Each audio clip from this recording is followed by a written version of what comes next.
should we start?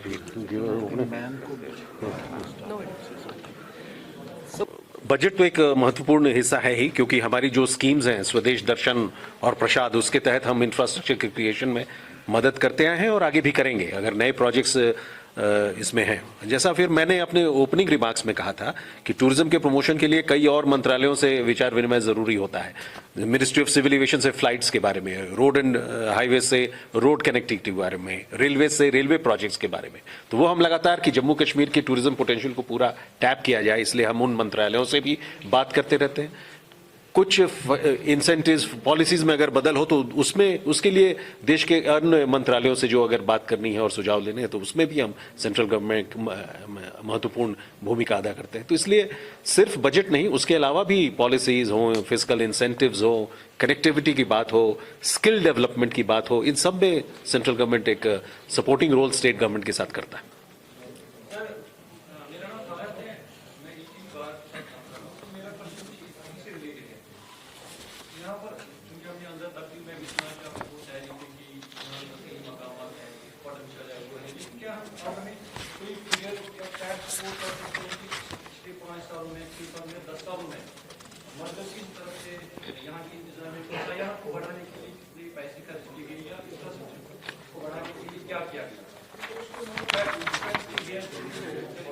नहीं, तो facts figures में मैंने आपको बताया ना कि ऑलरेडी हमने स्वदेश दर्शन और प्रसाद में 562.79 करोड़ के प्रोजेक्ट्स डेवलपमेंट के लिए यहां सैंक्शन किए हैं अभी तक, और ये सब प्रोजेक्ट्स करीब करीब कंप्लीशन के स्टेज पे हैं।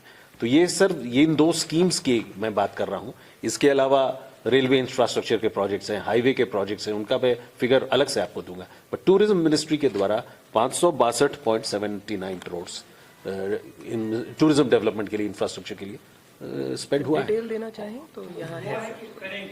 नहीं, हो गया, हुआ है। उसमें मैं बता देता हूं कौन कौन प्रोजेक्ट्स हैं। 2016-17 में हिमालयन सर्किट, जिसमें जम्मू, राजौरी, शोपियां, पुलवामा में इंटीग्रेटेड डेवलपमेंट की बात थी, उसमें 84.46 करोड़ का प्रोजेक्ट सैंक्शन हुआ 2016-17 में। फिर 16-17 में ही अनंतनाग, किश्तवाड़, पहलगाम, दाक्सम, रंजीत सागर डैम में भी 87.84 करोड़ का प्रोजेक्ट सैंक्शन हुआ। 2016-17 में ही मंतलाई और सुध महादेव में प्रोजेक्ट इंटीग्रेटेड फैसिलिटीज डेवलपमेंट के लिए 90.85 करोड़ का प्रोजेक्ट सैंक्शन हुआ। 16-17 में ही गुलमर्ग, बारामूला, कुपवारा, लेह में 91.83 करोड़ का प्रोजेक्ट सैंक्शन हुआ। 2016-17 में ही भगवती नगर में 77.33 करोड़ का प्रोजेक्ट सैंक्शन हुआ। और उसी वर्ष जो बाढ़ आई थी उसके तहत जो एसेट्स डिस्ट्रॉय हुए थे उनके रिकंस्ट्रक्शन के लिए 90.43। उसके अलावा प्रसाद स्कीम में हजरत बल में काम करने के लिए 40 करोड़ का प्रोजेक्ट 40.46 का 16-17 में सैंक्शन हुआ। और आज जैसे आप sound and light show Dal lake की बात कर रहे हैं, वो भी वही पार्ट इसी स्कीम की है। हमने फाइनेंशियल असिस्टेंस 12 करोड़ रेलवेज को दिया 3 विस्टाडोम कोचेस के लिए जो काजीगंज और बारामूला रूट पे जा रही हैं। कनेक्टिविटी के लिए भी हमने बात की है, बट उन सब प्रोजेक्ट्स का मैं अलग, तो ये सब प्रोजेक्ट्स है जो ऑलरेडी हो चुके हैं। और जैसा मैंने उल्लेख किया कि 562.79 करोड़ के प्रोजेक्ट्स ऑलरेडी सैंक्शन है और काफी हद तक वो कंप्लीशन के स्टेज पे है। भविष्य में भी हम प्रोजेक्ट को सैंक्शन करेंगे। जैसा आपने कहा कि 2021 की जो शुरुआत हुई है टूरिज्म की, यहाँ पे कोविड के बाद बहुत अच्छी हुई है, तो आगे आने वाले महीनों में आप टूरिज्म को कैसे देखते हैं यहाँ पे, खासतौर जबकि बाकी जो कंट्री है वहाँ पे कोविड के केसेस काफी ज्यादा बढ़ रहे हैं, आगे आने वाले दिनों में कैसे या टूरिज्म देखते हैं आप? नहीं, मुझे लगता है कि ठीक है कोविड के केसेस बढ़ रहे हैं, बट जम्मू एंड कश्मीर में उतना उसके बारे में लोगों को चिंता नहीं है और इंतजामात हैं, टेस्टिंग हो रही है, एयरपोर्ट पे हो रही है, जगहों पे हो रही है। तो मुझे नहीं लगता, थोड़े दिन परिणाम होगा। मैंने कुछ होटल व्यवसायियों से बात की तो उन्होंने कहा कि कैंसिलेशंस हो रहे हैं लेकिन वो बैकअप कर पा रहे हैं। तो मुझे थोड़े बहुत कुछ दिनों के लिए, हफ्ते 2 हफ्ते के लिए होगा ये ऐसा इसका असर, बट पूरे समर सीजन में इसका उतना विपरीत परिणाम नहीं होगा। और मुझे लगता है कि समर सीजन भी अच्छा होगा जैसे पिछला विंटर सीजन हुआ था।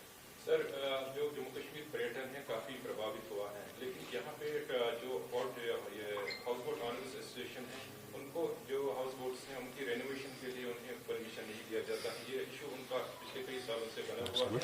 और यहाँ के जो कई पार्क्स हैं, गार्डन्स हैं, तो उनको डेवलप करने के लिए अभी तक क्या किया गया है? I will answer that question. जहाँ तक हाउस बोट्स का ताल्लुक है, वी हैव ऑलरेडी, आपने पिछले ही हफ्ते सुना होगा कि जो हमारी एडमिनिस्ट्रेटिव काउंसिल है, विच इज़ द कैबिनेट है, that has already approved the new house boat policy.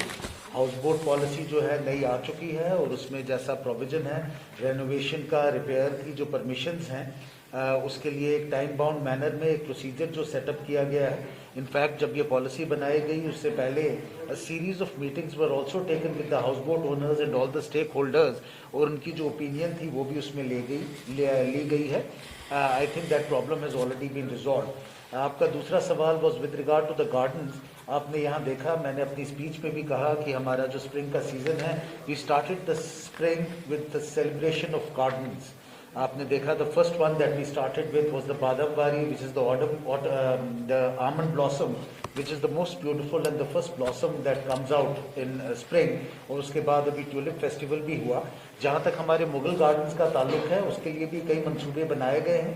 In fact even under corporate social responsibility, it would be a little premature for me to announce that, but some tie up is being made even from that front for us to get that.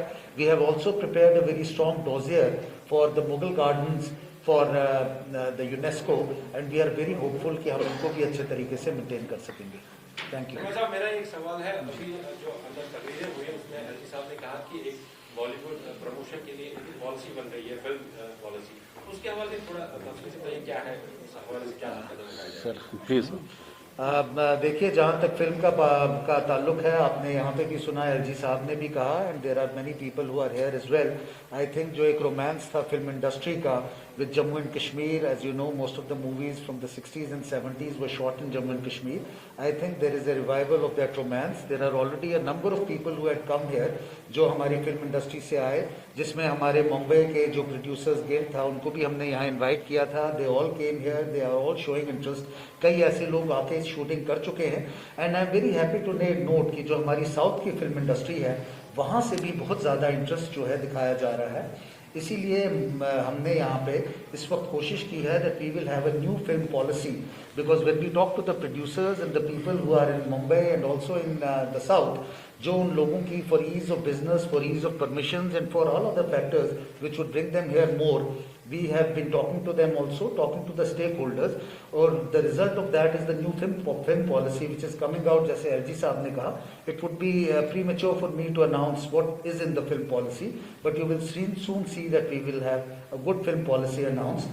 लेकिन we are not waiting for the policy, we already have a lot of people who are coming, जिसके लिए हमने एक single window system जो है वो setup किया है। हमारे जो डायरेक्टर्स ऑफ टूरिज्म हैं, both in Kashmir as well as in Jammu, they have been the single window declared as the single window for giving permissions for films and for hand holding of all everybody who comes for shooting of films. इसमें हमने separate offices भी, अगर आप हमारे यहाँ भी directorate में जाके देखें तो we have a separate film cell that has been established. Thank you. Arvind ji, tourism in Kashmir is associated with places like Gulmarg, Pahalgam, and most recently Sonmarg. As we all know that there are unlimited opportunities for exploration of the tourism.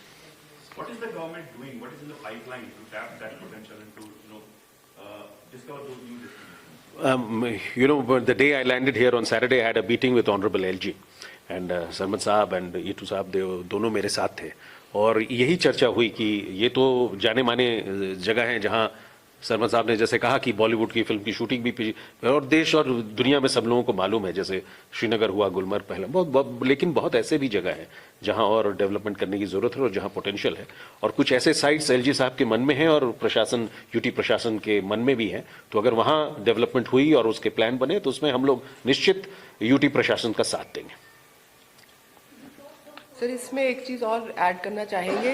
इस 2 दिन के event में FICCI के साथ जो knowledge partnership की बात हुई है, तो कौन सी और जगहें हैं, इन 3-4 को छोड़कर बहुत सारी और जगहें हैं जहां पे हैं सुविधाएं, तो उनके बारे में लोगों में प्रचार बढ़ाना, तो उसके लिए पूरी एक रिपोर्ट जनरेट की गई है जो कि पब्लिक डोमेन में भी डाली जाएगी, और इस 2 दिन के इवेंट के बाद भी और कौन कौन सी जगहें हैं उनके बारे में भी बताया जाएगा। एक चीज और बताना चाहेंगे कि देखो अपना देश के तहत भारत सरकार पर्यटन मंत्रालय की तरफ से हम एक वेबिनार चलाते हैं हर सैटरडे को। इस सैटरडे को हमने जम्मू एंड कश्मीर पर वो वेबिनार किया था, और उसको करीबन 60 दूसरे देशों से भी लोग देखते हैं और उसके माध्यम से आपके और कौन कौन सी न सिर्फ जगहें बट आपकी संस्कृति से जुड़ी, खान पान से जुड़ी और कौन कौन सी इंटरेस्टिंग चीज़ें हैं एक्सपीरियंस के पॉइंट ऑफ व्यू से, उन सबको भी दर्शाया गया। तो इसी तरह से ये कार्यक्रम आगे भी चलते रहे।